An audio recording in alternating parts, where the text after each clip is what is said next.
Hi guys, Kevin Beale from Torquay.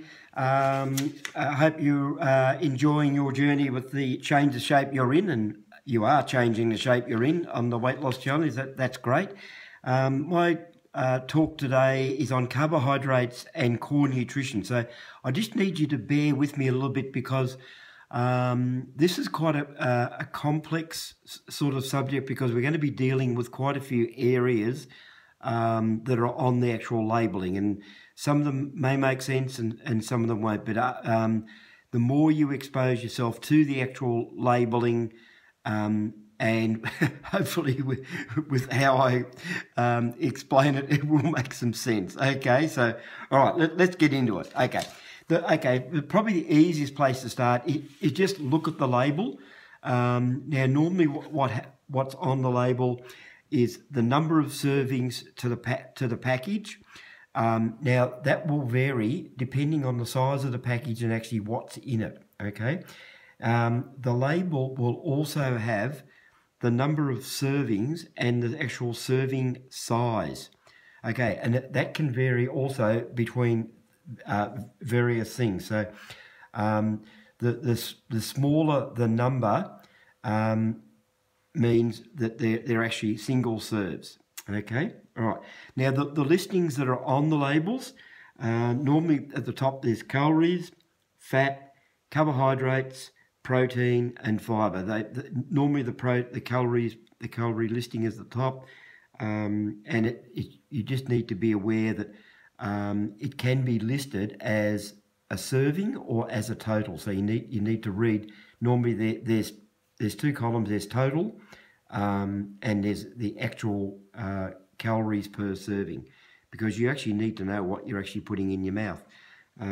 Okay, so with the fats, fats are quite an interesting one, because quite often buried in the actual fats are saturated fats, and they will be listed there. They're very difficult for us to digest, and they're actually stored in the body. Okay, the total calories is actually listed on the packet, and like I said before, that will either be the total for the packet or the total per serving. So you need to be aware that if there's 4 servings in the packet, you only have 1 serving, not 2. Okay, all right. Sugar, interesting. Sugar comes under also carbohydrates, and carbohydrates in my understanding, the more refined they are, the less, how shall I put it, less nutritional value they have. But also, and basically the same with sugar, you could class them as empty calories, okay? And the sugars, the forms of sugars that we see are glucose, sucrose, and fructose. And remember, a lot of drinks have a lot of fruit sugars in them. From what I've seen, ranges from about 26%. So, alrighty. Dietary fibre, if it's got 5 grams per serving, it's probably not a bad place to start, because ideally our fibre intake for the day should be around about that 25-30 grams of fibre a day. Okay.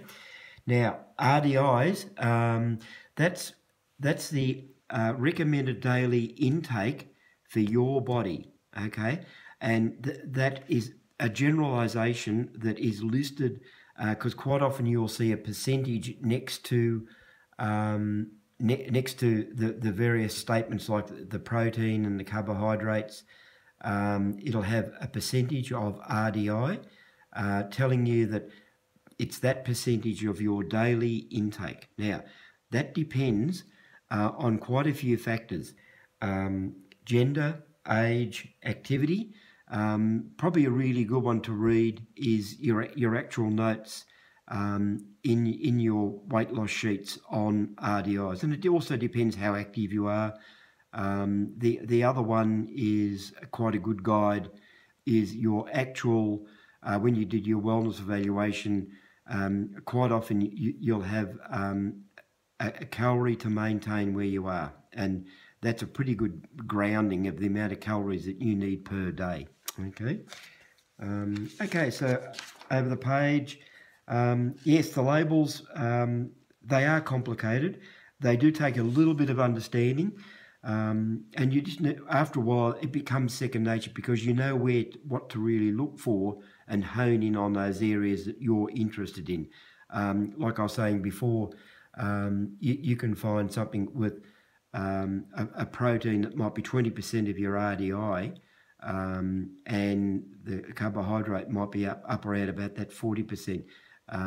If that was the case, I saw on a label, I'd be a bit wary. I'd probably want to back that carbohydrate off a bit. So, okay. So some words on fat. 5 grams of fat for a visual is about a teaspoon.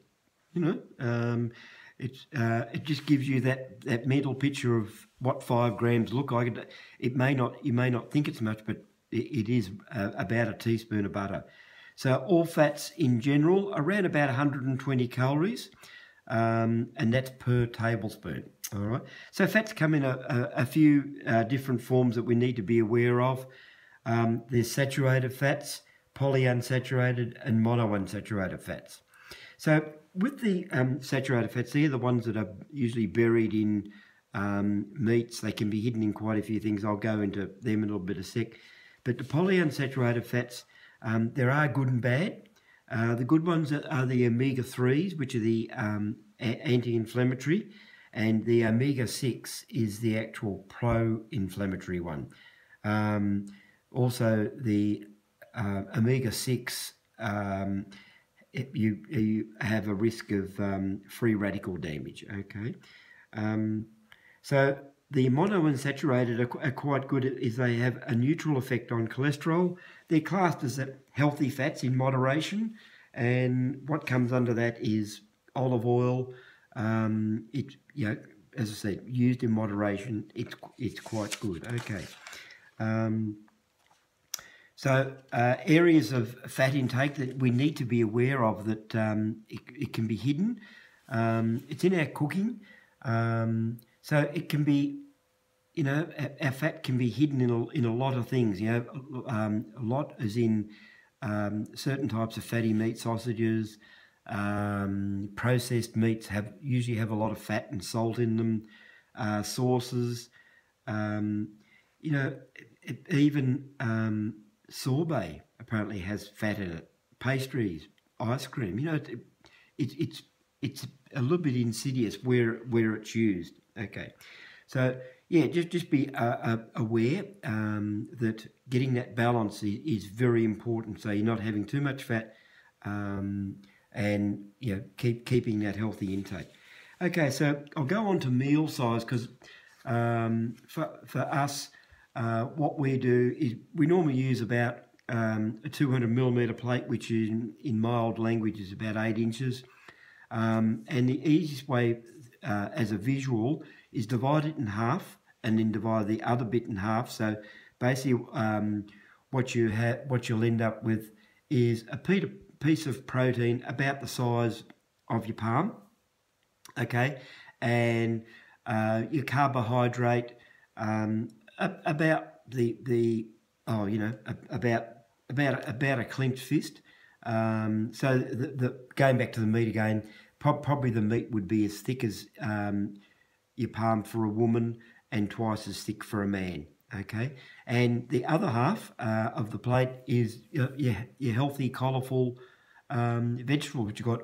The more colourful you have, the more phytonutrients and a lot more balance you're going to get in your diet. Okay, now one good thing with your evening meal is to actually savour it and eat it slowly, so that you're actually enjoying it. You're going to feel fuller for longer. And just enjoy it, and you'll just be a lot better, because the quicker you eat, the brain actually doesn't recognise that if you've eaten a meal real quick, you shovel it down. The brain doesn't recognise, and you'll be actually still be hungry. Now, coming back to that, this is an important area that we need to understand, especially about breakfast. Breakfast is really important in that when we wake up in the morning, our body is totally empty, and we need to hydrate and refuel. Now, we're very lucky because we have our Herbalife shakes to actually provide that nutrition and get everything basically in balance. Because what that actually does is it actually helps our blood sugar levels to run like on turbo, very evenly, very smooth, and with some help of some healthy snacks, we can actually get through the day and refuel as needed, as with our water. Okay, so this is where we are very, very lucky in that we have our nutritional shake mix that comes in 4 gorgeous flavors, has basically everything we actually need. 200 calories, 9 grams of protein, 15 grams of great carbs, 9 grams of sugar, and 1 gram of fat. And all this is in balance, you know. We don't have to think about it. It's basically just, you know, mix it with 300 mils of water, 3 scoops of your Formula 1, and you've got that healthy, balanced, colourful breakfast. How hard is it? I've been doing this now for 3 years, and I just love it. It's just part of my day now. Just gorgeous. The other really beautiful thing about it, it's a low GI, so it has that very slow release of sugar and carbohydrates throughout the day. Okay. The other one is our gorgeous herbal beverage. It comes in 2 flavours. We've got the original, which is my favourite, hot. The orange one, which I have here, we like this one cold. So yeah, first thing in the morning, a nice warm mug of herbal beverage, then our shake, and then our water. And listen, you know, we are spoiled. You know, we've got these gorgeous protein bars. Like, you know, how lucky are we? 0 fat, 1 gram of protein. Oh, sorry, wrong one. I was reading the herbal beverage. 134 calories, 9.5 grams of protein, 3.8 grams of fat, 1.8 of saturated, 15.2 of carb, and 15.2 grams of sugar. I tell you what, one of these doesn't fill you up, I'll go here. They're just for that healthy snack. They're perfect. You know, just keeps you ticking over. Okay. Oh, I meant to mention our Formula 1, our nutritional shake mix comes in 4 flavours. So you've got cookies and cream, vanilla, Dutch chocolate, and berry. So look, yeah, I think we're really spoiled in that we don't have to think about what we're eating because we know it's all in balance. One of the other areas of healthy fats we've got is our Herbal Lifeline. So we basically have one of those 3 times a day. This is an omega-3 fat developed by Dr. Louis Ignaro. He actually won a Nobel Prize for this. It's great. It's healthy. It's good for your circulation, good for your brain, and good for your immune system. You know, we'd be lost without this. Now, our other little one is our Formula 4. It's an unsaturated fatty acid. It just gives you optimum lipid supply. It's good for your health, keeps your body warm, and it's great. So, look, I hope all that made sense. I know I've got through it quite quick. Otherwise, it can be quite in depth. But yeah, enjoy your journey, and enjoy your change the shape you're in and move forward, and have fun reading those labels, guys. Okay, Kevin Beale over and out. Okay, bye, guys.